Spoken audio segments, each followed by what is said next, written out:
வணக்கம். இது உரிமைக்குரல் கொண்டு வரும் இலங்கையின் இன்றைய நாளுக்கான தலைப்புச் செய்திகள். நேபாள வெள்ளப்பெருக்கில் தற்போது வரை உயிரிழந்தோரின் எண்ணிக்கை 340 உயர்வு. நேபாளத்தை உலுக்கிய பேரழிவுகரமான வெள்ளம், இலங்கை அரசாங்கம் கவலை. நேபாளத்தில் உள்ள இலங்கையர்களுக்கு இலங்கை தூதரகம் விடுத்துள்ள முக்கிய அறிவிப்பு. இணையதளத்தில் விற்கப்படும் பெண்களின் புகைப்படங்கள் மற்றும் காணொளிகள் வெளியான அவசர எச்சரிக்கை. கடமை நேரங்களில் சமூக வலைத்தள பயன்பாடு வெளியான எச்சரிக்கை. யாழ் பலாலி சர்வதேச விமான நிலைய விவகாரம் அனைத்திற்கும் அரசாங்கமே முடிவெடுக்கும் NBP அமைச்சரின் முக்கிய அறிவிப்பு. தொடர்ந்து மோதி ஒருவர் பரிதாப உயிரிழப்பு. காணாமல் ஆக்கப்பட்ட உறவுகளுக்கான போராட்டத்தில் மரணிக்கவும் தயார். காணாமல் ஆக்கப்பட்டோர் சங்கத்தின் தலைவி தம்பிராசா செல்வராணி கருத்து. தற்காலிகமாக மூடப்படும் யாழ தேசிய பூங்கா வெளியான அறிவிப்பு.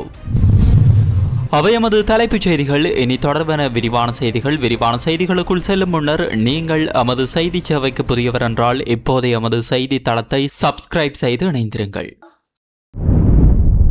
நேபாளம் திபெத் எல்லைப் பகுதியில் ஏற்பட்ட கடும் வெள்ளப்பெருக்கில் உயிரிழந்தவர்களது எண்ணிக்கை 340 அதிகரித்துள்ளதாக வெளிநாட்டு ஊடகங்கள் செய்தி வெளியிட்டுள்ளன. நேற்று முன்தினம் காலை திடீரென ஏற்பட்ட இந்த வெள்ளப்பெருக்குகளை தொடர்ந்து நேபாளத்தில் 1000க்கும் மேற்பட்டோர் காணாமல் போயுள்ளதாக தெரிவிக்கப்பட்டுள்ளது. காணாமல் போனவர்களில் சுமார் 100 பேர் சீன பிரஜைகள் என சீன வெளியுறவு அமைச்சு உறுதிப்படுத்தியுள்ளது. இதுவரை திபெத் பகுதியில் 558 பேர் காணாமல் போயுள்ளதாகவும் இதுவரை 3 பேரின் சடலங்கள் மீட்கப்பட்டுள்ளதாகவும் வெளிநாட்டு ஊடகங்கள் தெரிவிக்கின்றன. தொடர்ந்து பெய்து வரும் கனமழை மற்றும் அப்பகுதியின் கடினமான புவியியல் அமைப்பு காரணமாக மீட்பு மற்றும் தேடுதல் நடவடிக்கைகள் பெரும் சவால்களை எதிர்கொண்டுள்ளதாக தெரிவிக்கப்பட்டுள்ளது. நிலநடுக்கத்தின் அதிர்வுகளால் வெள்ளப்பெருக்கு ஏற்பட்டதாக அதிகாரிகள் ஆரம்பத்தில் தெரிவித்திருந்தனர். எனினும் நிலச்சரிவின் தாக்கத்தினால் நில அதிர்வு ஏற்பட்டிருக்கலாம் எனவும் தற்போது தெரிவிக்கப்படுகிறது. இந்த அனர்த்தம் காரணமாக ஒட்டுமொத்த நாடும் அதிர்ச்சியிலும் ஆழ்ந்த வேதனையிலும் இருப்பதாக நேபாள பிரதமர் பாலேந்திர ஷா தெரிவித்துள்ளார். நேபாளத்தின் டசுவா பகுதியில் தங்கியிருந்த சுற்றுலா பயணிகள் மற்றும் ஆன்மீக பயணங்களை மேற்கொண்டவர்கள் பெருமளவில் பாதிக்கப்பட்டனர். மேலும் வெள்ளப்பெருக்கினால் பல்வேறு பகுதிகளில் பாரிய அளவிலான உட்கட்டமைப்பு சேதங்களும் ஏற்பட்டுள்ளதாக கூறப்படுகிறது. நேபாளத்தின் டசுவா மாவட்டம் உள்ளிட்ட பல பகுதிகளில் ஏற்பட்டுள்ள பாரிய வெள்ள அனர்த்தம் தொடர்பில் இலங்கை அரசாங்கம் தனது ஆழ்ந்த வருத்தத்தை தெரிவித்துள்ளது. இது தொடர்பில் வெளி விவகார அமைச்சர் விஜித ஹேரத் தனது உத்தியோகபூர்வ எக்ஸ் தளத்தில் பதிவொன்றை வெளியிட்டுள்ளார். நேபாளம் இந்த சவாலான சூழ்நிலையை எதிர்கொண்டுள்ள நிலையில் அந்நாட்டு அரசாங்கத்துடனும் மக்களுடனும் இலங்கை உறுதியுடனும் துணை நிற்பதாக அமைச்சர் தெரிவித்துள்ளார். வெள்ள அனர்த்தத்தினால் பாதிக்கப்பட்ட அனைவருக்கும், குறிப்பாக இந்த இக்கட்டான சூழ்நிலையை எதிர்கொள்ளும் குடும்பங்கள் மற்றும் சமூகங்களுக்கும் அவர் தனது ஆழ்ந்த அனுதாபங்களை தெரிவித்துள்ளார். அத்துடன் அனர்த்தத்திற்கு பின்னரான நிவாரணம் மற்றும் மீட்பு பணிகளில் அர்ப்பணிப்புடன் ஈடுபட்டுள்ள நேபாள அரசு அதிகாரிகள் மற்றும் பணியாளர்களின் முயற்சிகளையும் அமைச்சர் பாராட்டியுள்ளார். நேபாளத்தில் ஏற்பட்டுள்ள அவசர நிலைமையை கருத்தில் கொண்டு அந்நாட்டில் வசிக்கும் இலங்கையர்கள் மிகுந்த அவதானத்துடன் செயல்பட்டு தங்களது பாதுகாப்பை உறுதி செய்யுமாறு காத்மண்டுவில் உள்ள இலங்கை தூதரகம் அறிவுறுத்தியுள்ளது. குறிப்பாக வெள்ளம் மற்றும் நிலச்சரிவு ஏற்படும் அபாயம் அதிகமுள்ள பகுதிகளில் வசிக்கும் இலங்கையர்கள் அதிகாரிகளின் அறிவுறுத்தல்களை பின்பற்றி தேவையான முன்னெச்சரிக்கை நடவடிக்கைகளை மேற்கொள்ளுமாறும் தூதரகம் கேட்டுக்கொண்டுள்ளது. இதனிடையே நேபாளத்தில் ஏற்பட்டுள்ள வெள்ளம் மற்றும் நிலச்சரிவுகளால் 500க்கும் மேற்பட்ட சுற்றுலா பயணிகள் காணாமல் போயுள்ளதாக அந்நாட்டு ஊடகங்கள் செய்தி வெளியிட்டுள்ளன. காணாமல் போனவர்களில் இந்தியாவை சேர்ந்த 100க்கும் மேற்பட்டவர்களும், அமெரிக்காவை சேர்ந்த 54 பேரும், இங்கிலாந்தை சேர்ந்த 33 பேரும் அடங்குவதாக தெரிவிக்கப்பட்டுள்ளது. மேலும் 100க்கும் மேற்பட்ட நேபாள பிரஜைகளும் காணாமல் போயுள்ளதாக தகவல்கள் தெரிவிக்கின்றன. எவ்வாறாயினும் நேபாளத்தில் ஏற்பட்டுள்ள வெள்ளம் மற்றும் நிலச்சரிவுகளால் இதுவரை எந்தவொரு இலங்கையரும் பாதிக்கப்பட்டதாக தகவல் கிடைக்கவில்லை என காத்மண்டுவில் உள்ள இலங்கை தூதரகம் உறுதிப்படுத்தியுள்ளது. Facebook உள்ளிட்ட முன்னணி சமூக ஊடக தளங்களில் பல்வேறு குழுக்களை உருவாக்கி பெண்கள் மற்றும் சிறுவர்களின் ஆபாச காணொளிகள் மற்றும் தனிப்பட்ட புகைப்படங்களை பணத்திற்கு விற்பனை செய்வதும் கொள்வனவு செய்வதுமான இணைய மோசடி தொடர்பில் தகவல்கள் வெளியாகியுள்ளதாக சிறுவர் மற்றும் மகளிர் விவகார அமைச்சு தெரிவித்துள்ளது. இந்த விடயம் தொடர்பில் அமைச்சு தீவிர கவனம் செலுத்தியுள்ளதுடன் பெண்கள் மற்றும் சிறுவர்கள் இத்தகைய சுரண்டல்களுக்கு இலக்காவதை தடுப்பதற்கான அவசர நடவடிக்கைகள் முன்னெடுக்கப்பட்டு வருவதாகவும் அறிவித்துள்ளது. ஆரம்பகட்ட விசாரணைகளில் ஊடகங்களில் வெளிவந்துள்ள தகவல்களை அடிப்படையாக கொண்டு மேலதிக விசாரணைகளை மேற்கொள்வதற்காக இந்த விடயம் இலங்கை போலீஸ் சிறுவர் மற்றும் மகளிர் பணியகத்திற்கும் கணனி குற்றப்புலனாய்வு பிரிவுக்கு அனுப்பி வைக்கப்பட்டுள்ளதாக அமைச்சர் குறிப்பிட்டுள்ளது. குறித்த இணைய குழுக்கள் தொடர்பில் மேற்கொள்ளப்பட்ட விசாரணைகளில் போலி கணக்குகளை பயன்படுத்தி தங்களுக்கு நெருக்கமானவர்கள் மற்றும் குடும்ப உறுப்பினர்களான பெண்களின் புகைப்படங்கள் மற்றும் காணொளிகளை விற்பனை செய்ய முயற்சித்த சம்பவங்களும் கண்டறியப்பட்டுள்ளன. மேலும் இவ்வாறான பல இணைய குழுக்கள் வெளிநாடுகளில் இருந்து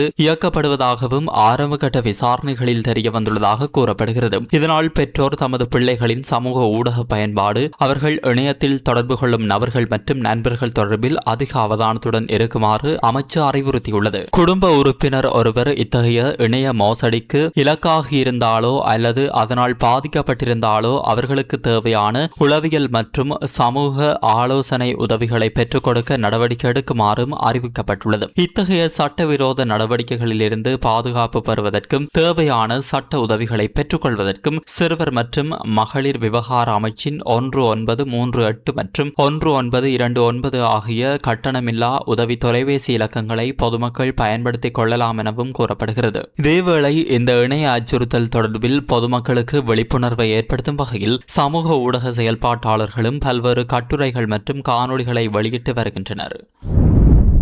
தொடர்ந்து திணைக்கள ஊழியர்கள் கடமை நேரங்களில் சமூக வலைதளங்களை பயன்படுத்துவது மற்றும் தொடர்ந்து சேவைகள் தொடர்பான உணர்திறன் வாய்ந்த தகவல்களை சமூக வலைதளங்களில் வெளியிடுவது தொடர்பில் புதிய சுற்று நிறுவனம் ஒன்று வெளியிடப்பட்டுள்ளது. தொடர்ந்து திணைக்களத்தின் பொது முகாமையாளரின் கையொப்பத்துடன் வெளியிடப்பட்டுள்ள இந்த சுற்று நிறுவனத்தில் கடமை நேரங்களில் சமூக வலைதளங்களை பயன்படுத்துவதை தவிர்க்குமாறு ஊழியர்களுக்கு அறிவுறுத்தப்பட்டுள்ளது. அத்துடன் தொடர்ந்து இயக்கம் மற்றும் சேவை நடவடிக்கைகள் தொடர்பான உணர்திறன் வாய்ந்த அல்லது உத்தியோகபூர்வ தகவல்களை சமூக வலைதளங்களூடாக வெளியிடுவதற்கும் தடை விதிக்கப்பட்டுள்ளது. இந்த அறிவுறுத்தல்களை மீறி செயல்படும் அதிகாரிகள் மற்றும் ஊழியர்களுக்கு எதிராக கடுமையான ஒழுக்காற்று மற்றும் சட்ட நடவடிக்கைகள் எடுக்கப்படும் என்று சுற்று நிருபம் எச்சரிக்கப்பட்டுள்ளது. தொடர்ந்து திணைக்களத்தை சேர்ந்த சில அதிகாரிகள் மற்றும் ஊழியர்கள் கடமை நேரங்களிலும் அதனுடன் தொடர்புடைய சந்தர்ப்பங்களிலும் சமூக வலைதளங்களூடாக உணர்திறன் வாய்ந்த தகவல்களை வெளியிட்டு வருவது அவதானிக்கப்பட்டுள்ளதாக சுற்று நிருபத்தில் சுட்டிக்காட்டப்பட்டுள்ளது. இவ்வாறான தகவல்கள் பொது வழியில் பகிரப்படுவதனால் தொடர்ந்து சேவையின் நம்பகத்தன்மை, பயணிகளின் பாதுகாப்பு மற்றும் நிறுவன ஒழுக்கம் ஆகியவை பாதிக்கப்படும் அபாயம் காணப்படுவதனால் இந்த நடவடிக்கை எடுக்கப்பட்டுள்ளதாக கூறப்படுகிறது. மேலும் தொடர்ந்து திணைக்களத்தின் உத்தியோகபூர்வ தகவல்களை வெளித்தரப்பினருக்கோ அல்லது ஊடகங்களுக்கோ வழங்குவதற்கு தொடர்ந்து பொது முகாமையாளர், திணைக்களத்தின் உத்தியோகபூர்வ ஊடக பேச்சாளர் மற்றும் தகவல் அதிகாரி ஆகியோருக்கு மட்டுமே அதிகாரம் வழங்கப்பட்டுள்ளதாகவும் புதிய சுற்று நிருபத்தில் குறிப்பிடப்பட்டுள்ளது. யாழ்ப்பாண சர்வதேச விமான நிலையம் மற்றும் காங்கேசந்துறை துறைமுகத்தின் அபிவிருத்திக்கு இந்தியா நிதியுதவி வழங்கியுள்ள போதிலும் எந்த திட்டத்தை எப்போது முன்னெடுப்பது என்பது தொடர்பான இறுதி தீர்மானத்தை இலங்கை அரசாங்கமே மேற்கொள்ளும் என நெடுஞ்சாலைகள் மற்றும் போக்குவரத்து அமைச்சர் விமல் ரத்நாயக்க தெரிவித்துள்ளார். ஊடகவியலாளர் சந்திப்பொன்றில் காங்கேசந்துறை துறைமுகம் மற்றும் யாழ்ப்பாண விமான நிலைய அபிவிருத்திக்கான நிதி கிடைத்துள்ள போதிலும் அரசாங்கம் அதனை முன்னெடுப்பதில் தயக்கம் காட்டுவதாக எழுப்பப்பட்ட கேள்விக்கு பதிலளிக்கையிலேயே அமைச்சர் இவ்வாறு தெரிவித்தார். விமான நிலையத்தின் அபிவிருத்திக்காக இந்தியா ஒரு தொகை நிதியை வழங்கியுள்ளதாகவும், எனினும் அந்த நிதி முழுமையான அபிவிருத்தி பணிகளுக்கு போதுமானதாக இல்லாததால் எஞ்சிய நிதியை கடனாக பெற வேண்டிய நிலை காணப்படுவதாகவும் அவர் குறிப்பிட்டார். யாழ்ப்பாண விமான நிலையம் மற்றும் துறைமுக அபிவிருத்தி தொடர்பில் அரசாங்கம் அக்கறையுடன் செயல்பட்டு வருவதாக தெரிவித்த அமைச்சர் நாட்டின் தேவைகள் மற்றும் பொருளாதார சாத்தியக்கூறுகளை கருத்தில் கொண்டு எந்த பகுதிக்கு முன்னுரிமை வழங்குவது என்பது தொடர்பான தீர்மானத்தை அரசாங்கமே மேற்கொள்ளும் என தெரிவித்தார். கடந்த காலத்தில் முறையான திட்டமிடல் இன்றி மத்தள விமான நிலையம் அமைக்கப்பட்டதன் காரணமாக அரசாங்கத்திற்கு பாரிய நிதி இழப்பு ஏற்பட்டுள்ளதாகவும் அவர் சுட்டிக்காட்டினார். அத்தகைய நிதி சுமையை ஏற்படுத்தக்கூடிய திட்டங்களை தமது அரசாங்கம் முன்னெடுக்காது என தெரிவித்த அமைச்சர், எந்த தரப்பினரிடமிருந்து நிதியுதவி கிடைத்தாலும் அபிவிருத்தி திட்டங்கள் தொடர்பான இறுதி முடிவு அரசாங்கத்திடமே இருக்கும் எனவும் தெரிவித்தார்.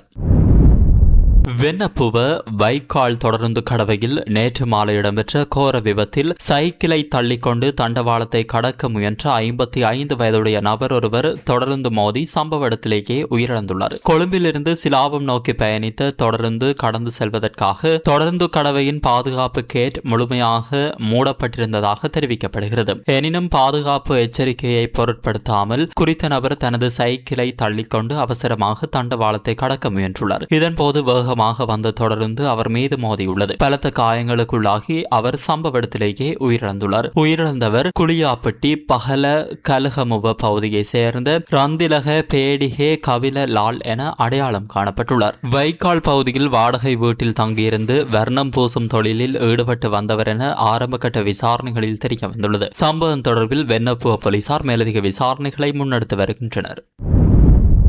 நீதி கிடைப்பதே எமது முதன்மை இலக்கு. நீதி கிடைத்த பின்னரே நிதி தொடர்பில் சிந்திப்போம் என அம்பாறை மாவட்ட வலிந்து காணாமலாக்கப்பட்டோர் சங்கத்தின் தலைவி தம்பிராசா செல்வராணி தெரிவித்துள்ளார். அக்கரைப்பற்று பகுதியில் நேற்று நடைபெற்ற விசேட ஊடகவியலாளர் சந்திப்பில் கலந்து கொண்டு கருத்து தெரிவிக்கும் போதே அவர் இவ்வாறு தெரிவித்தார். அவர் மேலும் தெரிவிக்கையில் வலிந்து காணாமலாக்கப்பட்ட எமது உறவுகளுக்கு உரிய தீர்வையும் நீதியையும் பெற்றுக் கொடுப்பதே எங்களது தொடர்ச்சியான போராட்டத்தின் பிரதான நோக்கமாகும். நீதி என்பது பணம் கொடுத்து பெற்றுக்கொள்ளக்கூடிய ஒரு பொருள் அல்ல. காணாமலாக்கப்பட்ட எமது உறவுகளை தேடி போராடி வரும் குடும்பங்களுக்கு பல்வேறு பொருளாதார சிக்கல்கள் மற்றும் நிதி தேவைகள் உள்ளன. இருந்த போதிலும் நீதியுடன் ஒப்பிடும்போது நிதி எங்களுக்கு முக்கியமானதாக இல்லை. எங்களை எப்படியாவது அரசாங்கத்தின் உள்நாட்டு பொறிமுறைக்குள் கொண்டு சென்று இந்த பிரச்சனைக்கு முற்றுப்புள்ளி வைக்க முயற்சிகள் மேற்கொள்ளப்படுகின்றன. ஆனால் எமது உறவுகளுக்கான உண்மையான நீதியை பெறும் வரை போராட்டத்தை கைவிடப் போவதில்லை. உலகின் பல்வேறு நாடுகளிலும் நீண்டகால போராட்டங்களுக்கு பின்னரே தீர்வுகள் கிடைத்துள்ளன. சில நாடுகளில் 30 முதல்